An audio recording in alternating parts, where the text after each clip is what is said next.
Hi అండి. చూస్తున్నారు కదా, మా పాపకైతే హెయిర్ బాగానే వచ్చింది, గ్రోత్ అనేది కూడా. ఇంక తినేమో ఒకసారి జడ వేసి చూడు మమ్మీ బాగుంటుంది కదా అనేసి అంటుంది. తను ఇంకా చక్కగా పెరిగింది కాబట్టి ఒకసారి మనం కూడా ట్రై చేద్దాం. ఎలా దీనికి వేయగలనా వేయలేదా అని ఒకసారి చూస్తున్నాను అనమాట. నేను ఎక్కువగా ఇదే వేస్తూ ఉంటానండి. మా పాపకి ఇదే బాగుంటుంది. నాకు పెద్దగా అయితే ఏమి రావు, కానీ సింపుల్గా వేయగలను చిన్న చిన్న జడలు అవిని.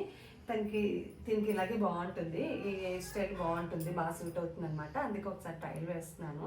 దాన్ని ఈ హెయిర్కి అంటే షార్ట్ హెయిర్కి వేయగలమా లేదనేసి ఒకసారి మీకు కూడా యూస్ ఉంటుంది కదా, పిల్లలకి ఇలా వేయాలనుకుంటారు కదా షార్ట్గా ఉన్నప్పుడు హెయిర్ అనేది కూడా. అందుకే ఒకసారి ట్రై చేస్తున్నాను అనమాట.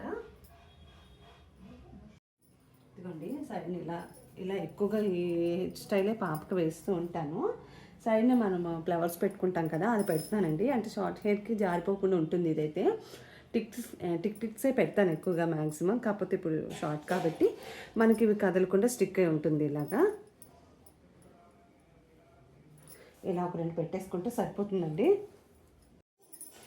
చూస్తున్నారు కదండి, మా పాపకి ఎక్కువగా మ్యాక్సిమం ఇదే వేస్తాను, ఎందుకంటే తనకి ఇదే బాగుంటుంది.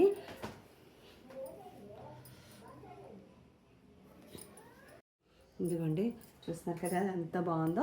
ఇంక ఈ సైడ్ని మనం చిన్నవి పెట్టేస్తానమాట. పాపకి ఇంక ఇలాగా పెట్టుకోవడానికి ఇష్టపడుతుంది ఎక్కువగా. ఒకవేళ మనం కదలకుండా ఇలా కూడా ఒక పిన్ పెట్టేసుకుంటే సరిపోతుంది. ఇలా ఒక రెండు పెట్టుకుంటే బాగుంటుందండి. చూస్తున్నారు కదా ఎంత క్యూట్గా ఉంది అసలు.